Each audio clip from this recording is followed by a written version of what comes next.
फिर हम चलते हैं यूनिट नंबर 4 की तरफ, जो कि यूनिट नंबर 4 भी क्या है स्टूडेंट, इंपॉर्टेंट है। और ये यूनिट तो आपने आई थिंक थोड़ी बहुत तो आती ही होगी, क्योंकि इसमें ज्यादातर प्रोबेबिलिटी पूछी गई है।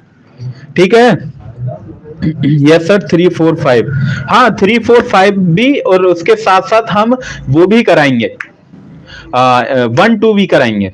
पांचों यूनिट हम कवर करेंगे, बिल्कुल भी टेंशन ना ले। अगर कोई भी स्टूडेंट इस महा मैराथन को देखता है और देखने के बाद अपना एग्जाम देने जाता है तो पक्का करके आएगा, पक्का पास हो जाएगा। ठीक है,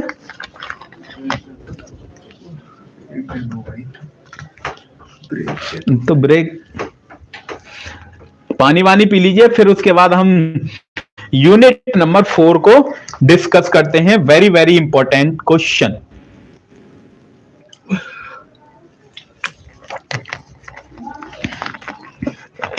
अगर किसी को कोई डाउट हो तो मैं चैट बॉक्स देख रहा हूं, तो वो अपना डाउट पूछ सकता है।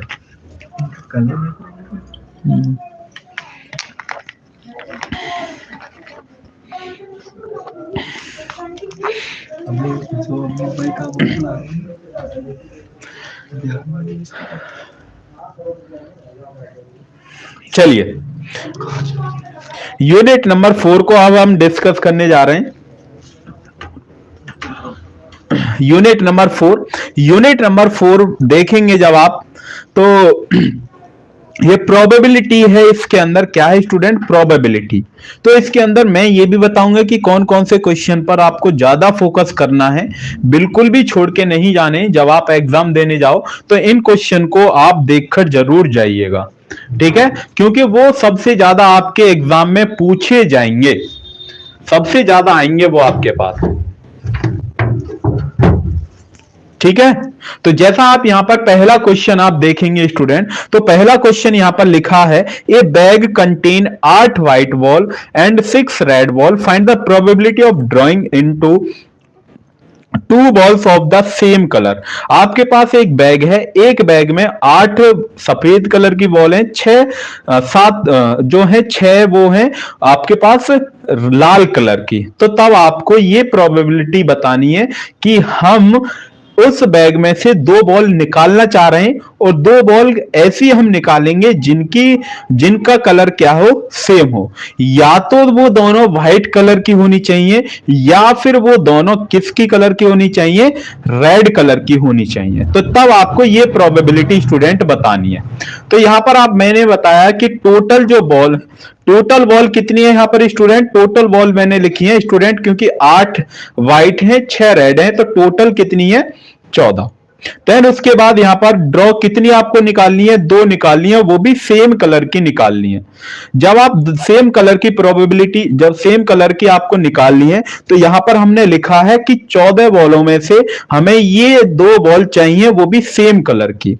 ठीक है, तो पहली कंडीशन क्या रहेगी, आपके पास 8 बॉल हैं, या तो वो दोनों कैसी हो सकती हैं, रेड रेड हो सकती हैं, सॉरी व्हाइट व्हाइट हो सकती है। कैसी हो सकती है, व्हाइट ही दोनों हो सकती है। तो व्हाइट कलर की प्रोबेबिलिटी कितने में से आप निकाल रहे हैं, 8 में से कितनी बॉल निकाल रहे हैं, 2 बॉल निकाल रहे हैं। तो ये जो सी का सी जो है यहां पर, ये क्या होता है, कॉम्बिनेशन, परमुटेशन एंड कॉम्बिनेशन आपने पढ़ा होगा, तो उसी की हेल्प से ये आपको स्टूडेंट सॉल्व करना है।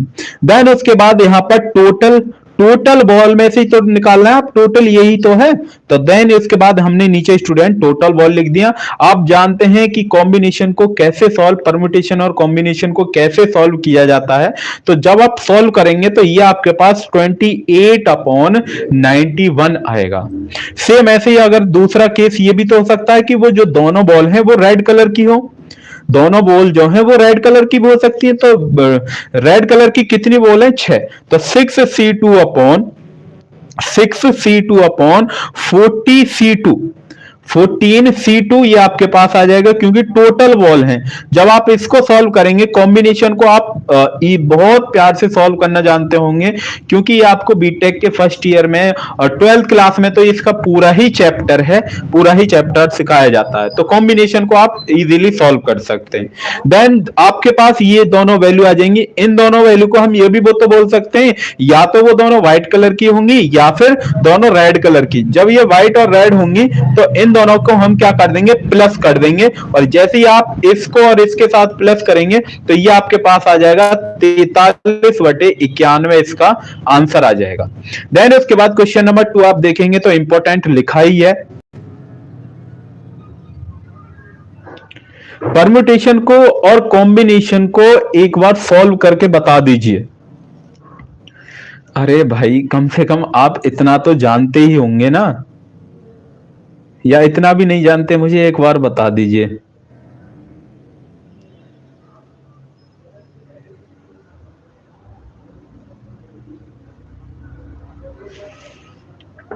बताइए, मैं आपकी चैट देख रहा हूं, कम से कम इतना तो आप जानते ही होंगे।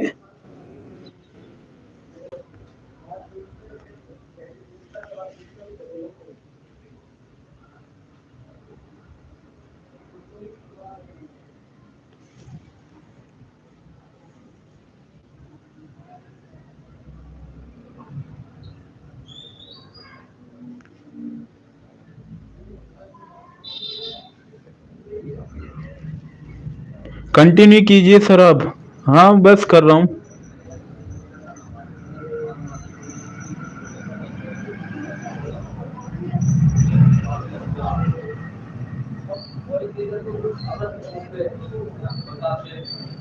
चलिए करते हैं कंटिन्यू।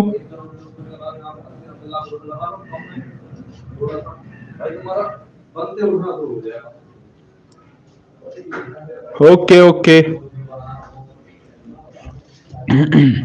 चलिए, ये आपके पास पहला क्वेश्चन हम यहां पर निकाल चुके हैं। देन उसके बाद बताइए मुझे, अगर मुझे परम्यूटेशन और कॉम्बिनेशन बताना है तो मैं बता सकता हूं, ऐसा कुछ नहीं है।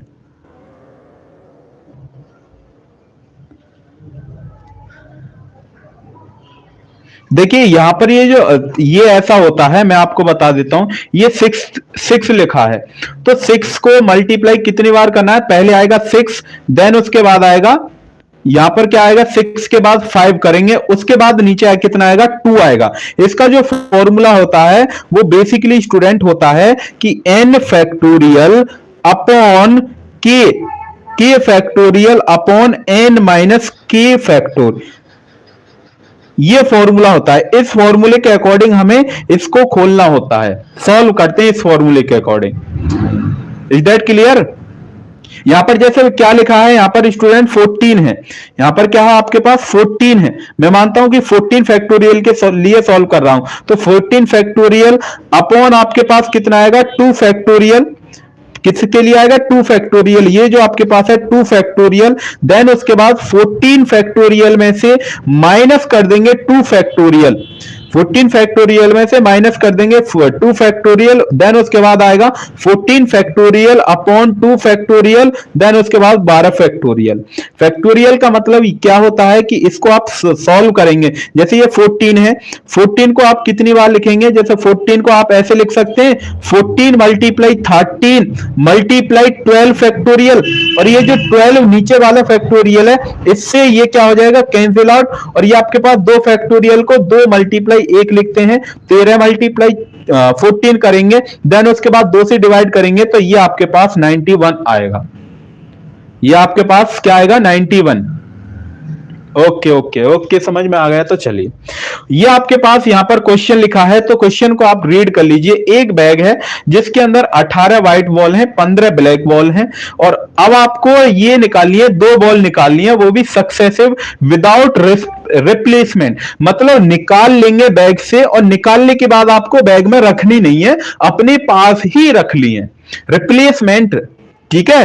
रिप्लेसमेंट, अगर आपने एक बार बॉल निकाल ली तो वो बॉल निकाल ली, उसके बाद आपको रखनी नहीं है वो, तब आपको प्रोबेबिलिटी निकालनी है। Find the probability of A first ball, पहली जो बॉल है वो व्हाइट कलर की होनी चाहिए, दूसरी जो बॉल है वो ब्लैक कलर की होनी चाहिए, इस बात की आपको प्रोबेबिलिटी निकालनी है। तो यहां पर मैंने यही लिखा है कि मैं मानता हूं कि जो पहली बॉल है वो आपके पास व्हाइट कलर की है, मतलब ए बॉल है, वो आपके पास बी है, देन उसके बाद बी बॉल ब्लैक कलर की है, ये मैंने लिख दिया। तो प्रोबेबिलिटी ऑफ ए, आप जानते हैं प्रोबेबिलिटी का क्या फॉर्मूला होता है, नंबर ऑफ व्हाइट बॉल कितनी है, 10 थी, टोटल बॉल कितनी हो गई, 25, टोटल बॉल अगर आप काउंट करेंगे तो टोटल बॉल कितनी है 25। तो जब आप इसको सॉल्व करेंगे तो 2/5। अब यहां पर आ जाते हैं बी। तो total ball, number of balls, black ball कितनी थी आपके पास 15। अब आपके पास यहां पर टोटल बॉल कितनी, भाई एक बॉल तो आपने निकाल ली ना, एक बॉल यहीं पर स्टूडेंट, इसी वजह से ये इंपॉर्टेंट क्वेश्चन है, क्योंकि भाई एक बॉल आपने निकाल ली है। एक बॉल निकालने के बाद एक बॉल तो घट गई ना, टोटल बॉल में से पहले 25 थी, देन उसके बाद एक बॉल निकाल ली, तो आपके पास टोटल बॉल बची कितनी उस बैग के अंदर 24। तो यहां पर इस वजह से 24 लिखा है, ना कि 25 आएगा। यही मिस्टेक करते हैं स्टूडेंट यहां पर। तो बिल्कुल भी केयरफुली क्वेश्चन को रीड करना है आपको, देन उसके बाद सॉल्व करना है। यहां पर मैंने इसी वजह से ये रेड पेन से मैंने लिख दिया है, because one ball was taken out. आपने पहली बॉल एक निकाल ली है, इज नॉट रिप्लेस, मतलब उसकी जगह आपने बॉल रखी नहीं है, इस वजह से यहां पर 24 आया है जब आप इसको सॉल्व करेंगे ये। और जब आप जानते हैं कि एक बॉल कैसी होनी चाहिए, व्हाइट कलर की, तो पहले हमने व्हाइट लिख दिया, देन उसके बाद ब्लैक कलर की तो ब्लैक वाली लिख दी, दोनों की मल्टीप्लाई करेंगे तो मल्टीप्लाई करने के बाद 1/4 आपके पास आंसर आ जाएगा। उसके बाद question number 3। Question number 3 it is a very very very very important, बिल्कुल भी स्किप नहीं करना है। Question number 3 very very important है, बिल्कुल भी मत करके जाइए स्किप। देन इसको इसमें दो क्वेश्चन मर्ज कर दिए हैं, 7 नंबर का क्वेश्चन है। अगर ये आपके पास स्टेट बेस थ्योरम जो आएगी, अगर स्टेट ओनली स्टेटमेंट लिखने के लिए आएगी तब आपके पास 2 मार्क्स में आएगी। अदरवाइज स्टेट बेस थ्योरम के अकॉर्डिंग अगर न्यूमेरिकल भी मतलब क्वेश्चन देता है तब ये 7 नंबर का क्वेश्चन बन जाता है। देन यहां पर यही है कि पहले आपको स्टेट बेस थ्योरम बतानी है, उसकी स्टेटमेंट क्या होती है ये आपको बतानी है। उसके बाद यहां पर क्वेश्चन दिया है, क्वेश्चन क्या कहता है कि the content of your yarns you are N S. तो पहले 3 यर्न्स हैं, तो उसमें हम मानते हैं कि पहले की जो कंडीशन है, मतलब यंस आप बोल दीजिए कि बैग है, यंस क्या है आपके पास बैग है, उस बैग के अंदर जो पहला जो बैग है उस बैग के अंदर ये आपके पास कंडीशन, मतलब ये आपके पास बॉल दे रखी है। सेम ऐसे ही दूसरे बैग के अंदर ये बॉल रखी है, सेम ऐसे ही तीसरे बैग के अंदर ये बॉल रखी है, तो तीनों की बॉल रखी हुई है बैग के अंदर। वन बैग, मैं मानता हूं कि 1 बैग है, 1 बैग इज चूजन, अगर मैं कोई भी एक बैग रैंडमली चूज करता हूं एंड 2 बॉल्स डाउन, और उसमें से मैं 2 बॉल निकाल लेता हूं, 2 व्हाइट, जो कि वहां पर क्या है they happen to the white और रेड, जो कि क्या है एक व्हाइट कलर की है और एक रेड कलर की है, तो प्रोबेबिलिटी क्या रहेगी, प्रोबेबिलिटी क्या रहेगी। तो यहां पर ये स्टूडेंट मैंने स्टेटमेंट लिखी है, तो स्टेटमेंट को आप पढ़ सकते हैं, कोई वैसा नहीं है, स्टेटमेंट को पढ़ लीजिए। जैसे आप स्टेटमेंट को पढ़ेंगे, जो यहां पर इंग्लिश लैंग्वेज में लिखा है, ये आपके पास मेन जो है वो आपके पास ये है, मेन जो है वो आपके पास ये है, ये फॉर्मूला आपको आना चाहिए। स्टेटमेंट ये है बेसिकली, वो वहां पर मैंने इंग्लिश लैंग्वेज में, अगर आप इस फॉर्मूले को भी लिख कर आएंगे तब भी आपको 2 मार्क्स दिए जाएंगे, ठीक है, तब भी आपको 2 मार्क्स दिए जाएंगे यदि आपके पास ये 2 नंबर में क्वेश्चन आता है, ठीक है ना, क्योंकि यही है, इस फॉर्मूले को हमने इंग्लिश लैंग्वेज में कन्वर्ट कर दिया।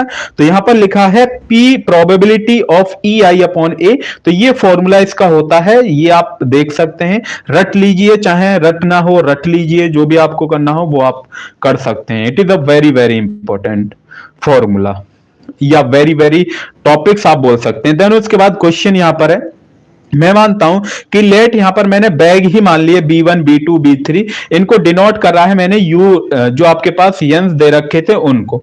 तो पहली प्रोबेबिलिटी आपको व्हाइट कलर की बैग, व्हाइट कलर की बॉल और रेड कलर की बॉल, तो यहां पर आपने पहली प्रोबेबिलिटी B1 निकाली है। जब आप व्हाइट कलर की निकालेंगे B1 प्रोबेबिलिटी किसकी B1, तो ये जो आपके पास आएगा वो 1/3 आएगा। कितना आएगा 1/3, तो क्योंकि प्रोबेबिलिटी आप जानते ही हैं, प्रोबेबिलिटी जानते हैं ना निकालना, कि टोटल आउटकम पहले निकालते हैं कि जिसकी हम प्रोबेबिलिटी निकाल रहे हैं ऊपर रखा जाता है, देन टोटल आउटकम उसके नीचे आते हैं, मतलब favourable outcome upon total outcome के अकॉर्डिंग ये सभी की प्रोबेबिलिटी कितनी आ जाएगी, B1 B2 B3 की, क्योंकि B1 B2 B3 आपको पीछे दे रखे हैं। सेम ऐसे ही अब आपको इस फॉर्मूले के अकॉर्डिंग अब निकालेंगे पी ए अपॉन बी, मतलब पहले आपने a upon B one, A upon B one, A जो दे रखा था मैं मानता हूं कि ये जो आपके पास है ये a है, यही तो था आपके पास, तो आप कितनी वॉल निकाल रहे हैं, 1C1 multiply 3C1 upon total, जो टोटल कितनी थी 6C2, 6C2 जब आप इसको सॉल्व करेंगे तो ये आपके पास 1/5। सेम ऐसे ही आपने प्रोबेबिलिटी निकाली a अपॉन B2 की, a अपॉन B2 की, जब आप a अपॉन B2 की प्रोबेबिलिटी निकालेंगे तब यहां पर 1/3 आएगा। सेम ऐसे ही a अपॉन B3 की प्रोबेबिलिटी निकालेंगे ये 2/11। तो इसमें बस आपको अप्लाई क्या करना है, ये जो क्वेश्चन था वो बेसिकली बेस थ्योरम पर था, ये जो आपने ऊपर निकाली है वैल्यू ये बेस थ्योरम के फॉर्मूले में आपको अप्लाई करनी है, और फॉर्मूला मैंने यहां पर लिख दिया है, फॉर्मूला मैंने लिख दिया और फॉर्मूले के अकॉर्डिंग ही हमने ऊपर प्रोबेबिलिटी निकाली थी, फॉर्मूले में आप पुट कर लेंगे। जैसे फॉर्मूले में पुट करेंगे तो 33/118 यहां पर क्या आएगा, इसका आंसर आएगा, क्योंकि आप जानते हैं probability of B1 P A upon B one भी निकाला था और ये प्रोबेबिलिटी ऑलरेडी हम निकाल चुके थे। देन उसके बाद यहां पर क्या आता है, पी बी वन जो ऊपर लिखा है वही सेम नीचे आता है। देन उसके बाद पी टू था, मतलब बी टू था, और सेम ऐसे यहां पर क्या आएगा आपके पास, बी टू आ जाएगा, सेम ऐसे यहां पर क्या आ जाएगा, बी थ्री आपके पास आ जाएगा, और उसकी वैल्यू हम ऑलरेडी पहले ही निकाली, वैल्यू को पुट किया, आंसर आपके पास आएगा। देन अब हम चलते हैं नेक्स्ट क्वेश्चन। यहां पर स्टूडेंट लिखा है कि ये जो क्वेश्चन है ये आपके लिए दिया जाता है, तो यहां पर इसका ये मैंने आंसर लिख दिया, तो आप इस क्वेश्चन की प्रैक्टिस कर सकते हैं।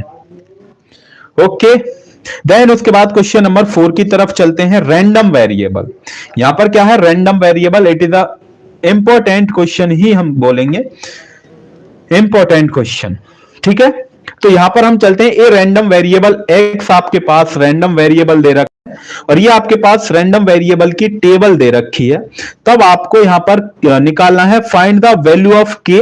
ये जो के दे रखा है इनकी वैल्यू निकालिए, इवोल्यूएट करिए। देन उसके बाद यहां पर कंडीशन दे रखी है कि जो प्रोबेबिलिटी है पी एक्स लेस देन होना चाहिए 6 से और पी ग्रेटर देन या इक्वल टू होना चाहिए 6 के। देन उसके बाद यहां पर 3 है, तीसरी कंडीशन ये है, तो ये आपको कंडीशन दे रखी है, ये आप पढ़ सकते हैं, ठीक है। देन उसके बाद यहां पर मैंने लिखा है इफ, यदि यहां पर x जो क्वेश्चन के अकॉर्डिंग यदि x यहां पर रैंडम वेरिएबल है तब ये आपको पास फॉर्मूला रहेगा, तब ये आपके पास क्या है, फॉर्मूला है, क्या है, sigma i is equal to 0, sigma i is equal to 0, और ये i से कहां तक जाता है, देखिए ये जो मानते हैं अगर आप इसको ना भी लिखेंगे तब भी कोई बात नहीं है, क्यों, इस वजह से क्यों लिखा गया है क्वेश्चन में, जिस वजह से स्टूडेंट कंफ्यूज हो जाए। अगर भाई ये 0 है ये भी 0, क्या 0 0 हम लिखेंगे कि या कोई टेबल बनाएंगे, क्या उसमें फर्क पड़ेगा? अगर मैं इसको लिख दूं 0 + 7 तब क्या कोई फर्क पड़ेगा? 0, अगर 0 हम ना भी लिखेंगे तब भी इसका आंसर 7 आना है, आएगा या नहीं आएगा? तो इस वजह से यहां पर टोटल नंबर कितने हैं, टोटल नंबर सर कितने हो गए, 7। तो इस वजह से यहां पर कंडीशन यहां पर क्या है, i इज इक्वल टू 0 से 7, उसके बाद P X I is equal to 1, ये आपके पास फॉर्मूला ही होता है। देन उसके बाद अगर यहां पर कंडीशन क्या है, i इज इक्वल टू 0, 0 से क्या है 7, 0 से 7 है। देन उसके बाद पी एक्स आई, मतलब पी एक्स आई दे दिया है आपको बस, तो x है ना, तो ये आपके पास क्या हो जाएंगे, x वाली को सभी को हम क्या कर देंगे, ऐड, क्योंकि समेशन लेना, समेशन का मतलब क्या होता है, सिग्मा का मतलब, कि सिग्मा का मतलब होता है सर हम उसको क्या कर रहे हैं, ऐड कर रहे हैं, सिग्मा का मतलब क्या, हम इसको क्या कर रहे हैं, ऐड कर रहे हैं, और ये आपके पास एक्स आई पी एक्स आई दे रखी, तो इन सभी को क्या कर देंगे, आप ऐड करेंगे, और ऐड करने के बाद इक्वल टू 1। प्रोबेबिलिटी आप जानते हैं कि किसी की प्रोबेबिलिटी क्या होती है, या तो 0 रहेगी या फिर 1 रहेगी, किसी की भी प्रोबेबिलिटी। तो सेम इज इक्वल टू हमने किसके रख दिया, 1 के। जब आप इसको सॉल्व करेंगे तो ये सॉल्व करने के बाद ये आएगा, ठीक है, क्योंकि आप देख सकते हैं 2 के ये आपके पास 2k², ये आपके पास 7k² और ये आपके पास k², तो टोटल कितने हो गए 10k²। तो ये आप, आई होप कि आप यहां तक सॉल्व कर लेंगे, और सॉल्व करने के बाद ये आपके पास क्वाड्रेटिक इक्वेशन बन जाएगी। और क्वाड्रेटिक इक्वेशन को आप सॉल्व करना जानते ही हैं, यहां पर जैसे कि जैसे एक के 10 एकम 10, 10 के ऐसे फैक्टर जिसको क्या करके, जिसको माइनस करके 9 आना चाहिए, तो 10 एकम 10, 10 माइनस 1 करेंगे तो ये आपके पास आ जाएगा। तो यहां से 3 केस आप, दो वैल्यू आपके पास के की आएंगी, के बराबर 1/10 और के बराबर 1। और के बराबर 1 हम ले नहीं सकते। क्यों नहीं ले सकते? कि किसी की प्रोबेबिलिटी 1 माइनस के 1 नहीं होती है। I am sorry. देन उसके बाद यहां पर पहला केस, पहली जो कंडीशन थी वो ये है कि px less than 6, px less than 6 मतलब लेस देन 6 है, जो भी 6 से कम रहेंगी, मतलब 0 वाली रहेगी, 2 वाली 1 से 6 तक चलेगी, 1 से 6, 1 से 6। अब इक्वल टू तो इसमें दे नहीं रखा, जब इक्वल टू नहीं दे रखा है तो 6 वाली तो कंडीशन लेंगे ही नहीं, तो कहां तक चलेगी? 5 तक कंडीशन ये आपके पास रहेगी। मतलब p जो x चलेगा वो कहां तक जाएगा? 5 तक जाएगा। 5 की वैल्यू क्या है यहां पर? kx² तक ही जाएगा। तो वही मैंने यहां पर वैल्यू लिख दी है। सेम ऐसे ही px is equal to 0, px is equal to 1, px is equal to 2, px is equal to 3, 4, 5, मैंने 5 तक क्यों लिखा है? कि आप जानते हैं कि इसकी वैल्यू, जो x की वैल्यू है वो लेस देन 6 है, लेस देन 6। यहां पर आप देखिए, ये आपके पास x की वैल्यू लेस देन 6 का मतलब कहां तक जाएगा? यहां तक प्रोबेबिलिटी चलेगी 5 तक। तो ये आप सभी को क्या कर देंगे? ऐड कर देंगे, और ऐड करने के बाद ये आपके पास आ जाएगा। जैसे आप ऐड करेंगे स्टूडेंट, तो यहां पर आप जानते हैं k की वैल्यू ऑलरेडी निकाल चुके हैं। k की वैल्यू कितनी आई थी? 1/10। 1/10 को वैल्यू को पुट करने के बाद टोटल आपके पास आंसर आ जाएगा, जो कि यहां पर आ गया ये 81/100। ये आपके पास टोटल आंसर आ गया। देन उसके बाद सेकंड, यहां पर आपको सेकंड कंडीशन है। सेकंड कंडीशन आप देखेंगे, मतलब क्वेश्चन में ही है कि x की जो वैल्यू है वो ग्रेटर देन या इक्वल टू कितनी होनी चाहिए? 6। कहने का मतलब क्या हुआ कि 6 से कंडीशन चलेगी। यहां पर 6 भी ले सकते हैं, 6 भी ले सकते हैं, तो यहां पर प्रोबेबिलिटी किससे चलेगी? 6 से चलेगी। तो 6 वाली टर्म ये थी। तो इन सभी को ऐड करने के बाद आप सॉल्व करेंगे, क्योंकि k की वैल्यू आप जानते हैं 1/10, सॉल्व करेंगे तो 19/100 आपके पास आंसर आ जाएगा। उसके बाद तीसरी कंडीशन क्या थी? कि तीसरी कंडीशन कि x greater than 0 but less than कितने के होने चाहिए? 5 के होना चाहिए। मतलब इसमें क्या है? 0 से, मतलब 0 तो आएगा नहीं क्योंकि इक्वल टू नहीं है, तो क्या आएगा? 1 से 4 तक आएगा। तो 1 से हमने कहां तक लिख लिया? 4 तक आपने लिख लिया, और उन सभी की वैल्यू आपको दे रखी, तो और उसके बाद सॉल्व करने के बाद आप आंसर लिख लेंगे। उसके बाद है यहां पर क्वेश्चन नंबर 5। क्वेश्चन नंबर यहां पर स्टूडेंट जो 5 है वो आपके पास बाइनोमियल डिस्ट्रीब्यूशन है। ये आपके पास 2 नंबर में क्वेश्चन आएगा ही आएगा। बाइनोमियल डिस्ट्रीब्यूशन होता क्या है? अगर ये प्रूफ करने के लिए आता है तब ये आपके पास 7 नंबर में आएगा। अगर ये प्रूफ करने के लिए नहीं आता, ओनली स्टेटमेंट मतलब डिफाइन आती है बाइनोमियल डिस्ट्रीब्यूशन, तब आपके पास ये 2 नंबर में आएगा। तो यहां पर बाइनोमियल की डेफिनेशन आपके पास लिखी हुई है, तो ये आप पढ़ सकते हैं, बट मैं इस चीज को बताना चाहूंगा आपको कि ये जो लिखा है बाइनोमियल का, बाइनोमियल डिस्ट्रीब्यूशन का, ये स्टूडेंट क्या है? यहां पर फॉर्मूला लिखा है। क्या है? P with in bracket x is equal to r। तो ये आपके पास होता है NCR, P की power r QN minus r, ये आपके पास, और जो r की जो वैल्यू है वो आपके पास 0, 1, 2, 3, 4, 5 आप कितनी भी वैल्यू रख सकते हैं। और यहाँ पर P प्लस Q जो है वो आपके पास क्या है? 1। P प्लस Q यहाँ पर क्या है? 1। ये आप इसकी स्टेटमेंट पढ़ सकते हैं। अगर बाइनोमियल आती है तब ये पहले स्टेटमेंट लिखनी, देन उसके बाद फॉर्मूला। अगर स्टेटमेंट याद भी नहीं होती है तो फॉर्मूला तो आप याद कर लीजिए। एनसीआर आप याद कर सकते हैं कि Delhi, NCR PR, P Q R, मतलब पहले पी क्यू आर फिर एन माइनस आर, ऐसे याद कर सकते हैं आप। ठीक है, जैसा भी आपको ठीक लगे ऐसे याद कर लीजिए। देन उसके बाद यदि ये क्वेश्चन प्रूफ करने के लिए आता है तो प्रूफ कैसे करते हैं उसको हम देख लेते हैं, क्योंकि इंपॉर्टेंट है, आया हुआ है, इस वजह से बता रहा हूं। यहां पर यही फॉर्मूला आपको दे रखा है, तो इसके अकॉर्डिंग हमने फैक्टोरियल के अकॉर्डिंग ये फॉर्मूला हमने तोड़ लिया। देन उसके बाद ये तो आपको यहां तक आना ही चाहिए, यहां तक। उसके बाद हमने यहां पर क्या किया है, ये जो आपके पास स्टूडेंट ये है p की वैल्यू, ये जो p है इसकी जगह आपने यहां पर N P is equal to lambda, एक फॉर्मूला होता है, ये N P is equal to क्या होता है स्टूडेंट, फॉर्मूला होता है। तो यहां पर p की वैल्यू है, p बराबर p की जगह आप क्या रख सकते हैं, लैम्डा अपॉन एन। तो यहां पर जहां पर p था हमने लैम्डा अपॉन एन रख दिया, ये रख दिया यहां पर था, और यहां पर भी हमने रख दिया। उसके बाद हम यहां पर क्या करें, लैम्डा आर, ये जो आप जानते हैं कि इसकी पावर भी है, ये इसकी भी पावर है, तो लैम्डा आर, यहां से लैम्डा आर हमने यहां पर ये लिख लिया, और ये फैक्टोरियल आर हमने नीचे ये लिख लिया। दोनों को कहने का मतलब क्या होगा, lambda are upon are factorial एक तरफ, बाकी को एक तरफ, तो ये सभी क्या है एक तरफ, ठीक है। अब ये माइनस आर है, ये माइनस आर कब गया होगा, जब इसकी पावर ये नीचे रहा होगा तभी तो ये गया होगा, तो ये हमने नीचे लिख लिया है। देन उसके बाद हम क्या करें, लैम्डा आर अपॉन ये हमारे पास सेम है, उसको हमने एन अपॉन एन, और एन अपॉन एन से क्या हो जाएगा, ये कैंसिल आउट। देन उसके बाद जब आप इसको सॉल्व करेंगे, उसके बाद हमने इसको सॉल्व किया है, then same as it is है, एन से एन कैंसिल आउट, तो बचा आपके पास सेम एज इट इज ये, ठीक है, सेम एज इट इज ये। देन उसके बाद हम यहाँ पे लिखा है कि n जो है वो इंफिनिटी पर, ये जो n है, n क्या है इंफिनिटी पर, each other r minus one यहाँ पर क्या है, एक फैक्टर है, r माइनस वन क्या है यहाँ पर, एक स्टूडेंट फैक्टर है। जब ये फैक्टर है तो r minus one, same r minus one upon n, और टेंड्स टू कहां तक जाएगा, एक तक जाएगा, एक तक जाएगा, इसकी लिमिट कहां तक जाएगी, एक तक। सेम ऐसे ही ये आपके पास दूसरा है, सेम ऐसे ही जो आपके पास ये है, one minus lambda upon n upon ये आर, ये इसकी जो लिमिट है वो कहां तक जाएगी, वन तक जाएगी, तो ये हमने यहां पर लिख लिया, one plus one upon x की power x is equal to में ई, और ई यहां पर जो है वो आपके पास नेपरेशियन बेस है, ई यहां पर क्या है, नेपरेशियन बेस।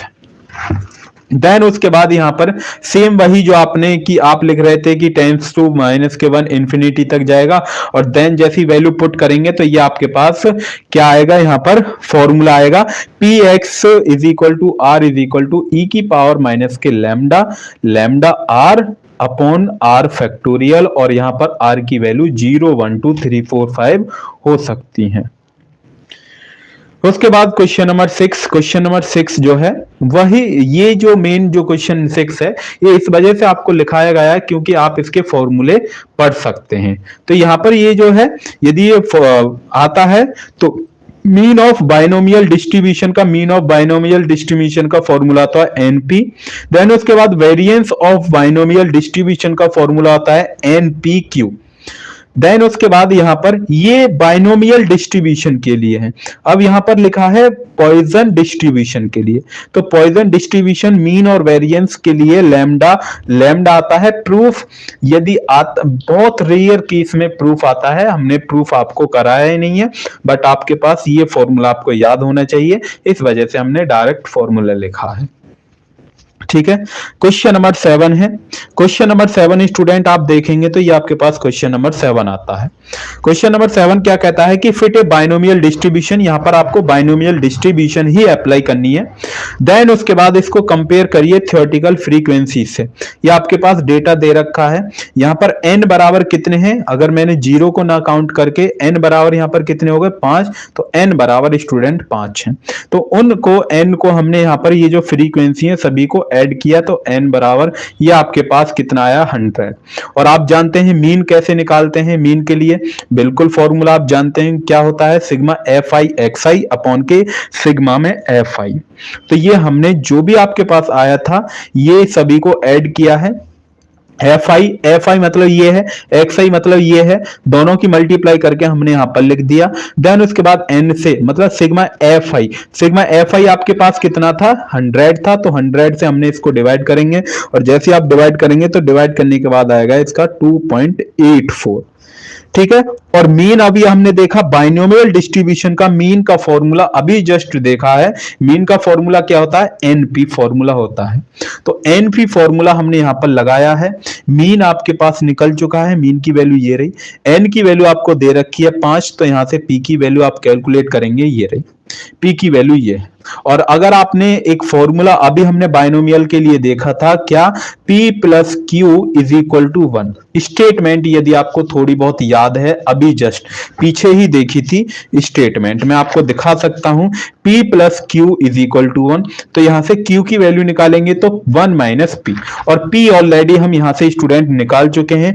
P की वैल्यू कितनी आई है आपके पास? 0.568, और ये वैल्यू को इसमें पुट करेंगे, एक में से घटा देंगे तो ये आपके पास Q की वैल्यू आ जाएगी। आई होप कि यहां तक क्वेश्चन नंबर 7 भी आपको समझ में आ गया होगा। देन उसके बाद यहां पर अब हम चलते हैं नेक्स्ट बाइनोमियल। फिर यहां पर आपको लगानी है। जैसे आप बाइनोमियल लगाएंगे तो बाइनोमियल, क्योंकि बाइनोमियल ही तो डिस्ट्रीब्यूशन पूछा है और बाइनोमियल का फॉर्मूला आप पढ़ चुके हैं। बाइनोमियल का फॉर्मूला ये होता है। बाइनोमियल का फॉर्मूला आपने पुट कर दिया, क्योंकि आप किसकी वैल्यू? पी की भी वैल्यू निकाल चुके हैं, क्यू की भी वैल्यू निकाल चुके हैं, और एन की वैल्यू आपको दे रखी थी कितनी? 5। तो ये फॉर्मूला आपने यहां पर पुट कर दिया। और आर की वैल्यू बाइनोमियल जब आपने पढ़ी है कि आर की वैल्यू आप क्या क्या रख सकते हैं? 0 1 2 3 4 5 रख सकते हैं। कब तक रखेंगे? क्योंकि एन की वैल्यू 5 है, 5 तक आप वैल्यू पुट रखेंगे, तो इसलिए यहां पर 0 1 2 3 4 5 हमने वैल्यू रख दी। सेम ऐसे ही आपको 0 0 रख के कैलकुलेट करना पड़ेगा। देन उसके बाद यहां पर आर की वैल्यू 1 रख के कैलकुलेट करेंगे तो ये आएगा। आर की वैल्यू 2 कैलकुलेट करके रखेंगे तो ये, तो मैंने यहां पर डायरेक्ट लिख दिया है। ठीक है, एक दो वैल्यू निकाल लिया, देन उसके बाद डायरेक्ट मैंने लिख दिया। तो ये आपके पास बाइनोमियल डिस्ट्रीब्यूशन यहां पर फिनिश होता है। उसके बाद आ जाते हैं क्वेश्चन नंबर 8 की तरफ। इफ एक्स यहां पर वेरिएबल है, एक्स क्या है? यहां पर वेरिएबल है। पॉइजन डिस्ट्रीब्यूशन अब आपको निकालना है। क्या निकालना है? Poisson distribution. बट इससे पहले वाले क्वेश्चन में आपसे बाइनोमियल, यहां पर पॉइजन डिस्ट्रीब्यूशन, और यहां पर x p x is equal to 2 ये आपके पास दे रखा है। तब आपको मीन निकालना है, वेरिएंस निकालना है, डिस्ट्रीब्यूशन निकालना है।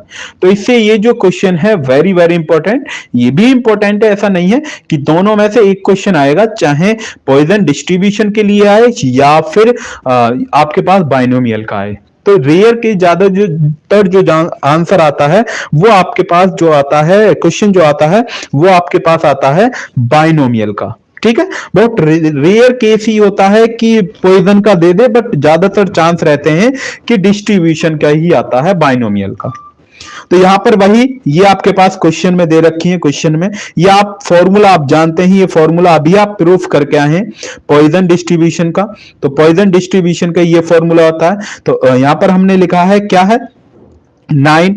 यहां पर क्या है? 9 e to the power minus lambda. Lambda की पावर यहां पर कितनी होगी? 4। एक्स बराबर क्योंकि 4 है 90 पी की power E minus lambda. Lambda की पावर 6 क्योंकि एक्स बराबर 6 है, अपॉन के 61। अपॉन के क्या है? 61।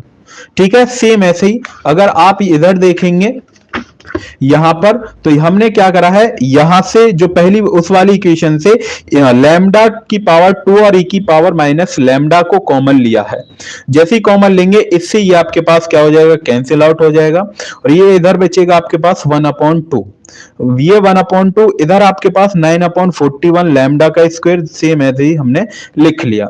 अब इसको हम कुछ इस टाइप से अरेंज करना चाहते हैं कि इसको हम स्टूडेंट कन्वर्ट, चाहे तो आप एलसीएम ले सकते हैं, एलसीएम लेके सॉल्व कर लीजिए। जब आप एलसीएम लेके सॉल्व करेंगे तो ये आपके पास आएगा। तो सॉल्व करने के बाद भी हमने यहां पर लिखा है 9 लैम्डा स्क्वायर अपॉन 24।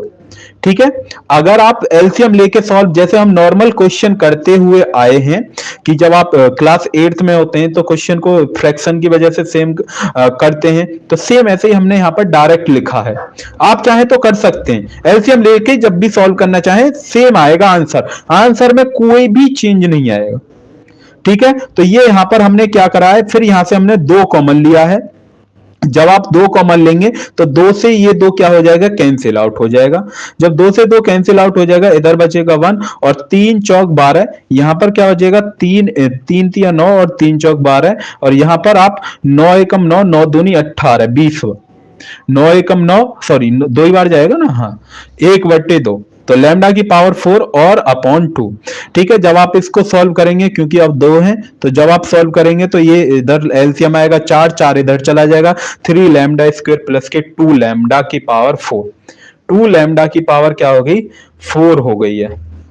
देन उसके बाद यहां पर आपके पास lambda square is equal to क्या आएगा, एक्स आएगा, और lambda square is equal to x, ये आप पुट कर देंगे इस वाली इक्वेशन में, तो यहां पर lambda square is equal to x है, तो ये इसको सॉल्व करेंगे आप इक्वेशन को, इधर उधर चला जाएगा माइनस में, या आपके पास माइनस में आ गया, इज इक्वल टू में 0, इज इक्वल टू में आपके पास क्या आएगा, 0।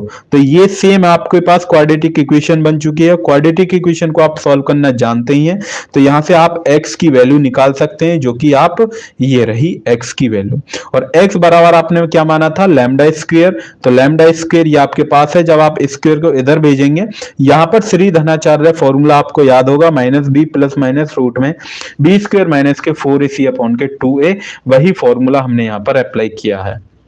उसके बाद क्वेश्चन नंबर 9 है। क्वेश्चन नंबर 9 देखेंगे, for the following tables give the number of days in A 50 days period during which automobiles accident, ये आपके पास डेटा दिया है, बट आपसे पूछा क्या है, आपसे पूछा है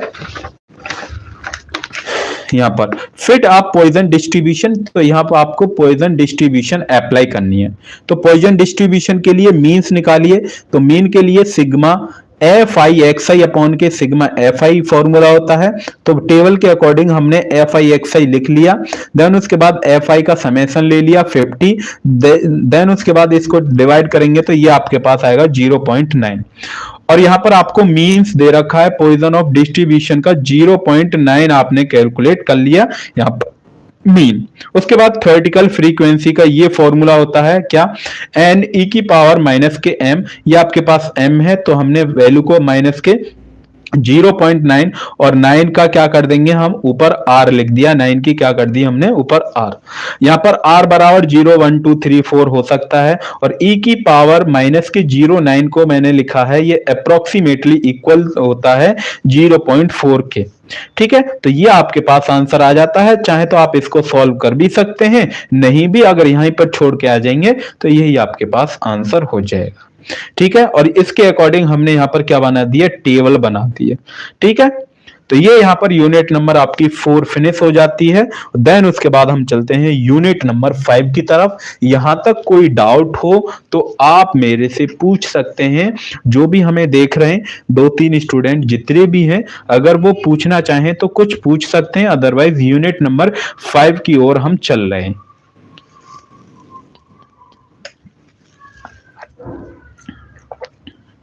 बता दीजिए, चलें यूनिट नंबर 5 को डिस्कस करें अब।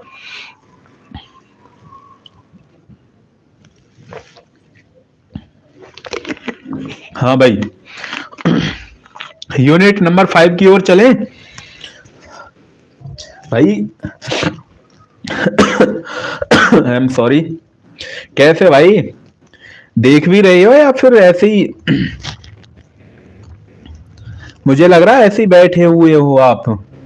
चैट बॉक्स में बता दो, क्या बोर हो गए हो पढ़ पढ़ के? आई थिंक बोर हो गए हो भाई। हाय हाय, सुन रहे हो ना, आवाज आ रही है ना मेरी सभी को? हाय एवरीवन, हाय हाय। जी सर, देख रहे हैं। अच्छा देख रहे हो, चलिए।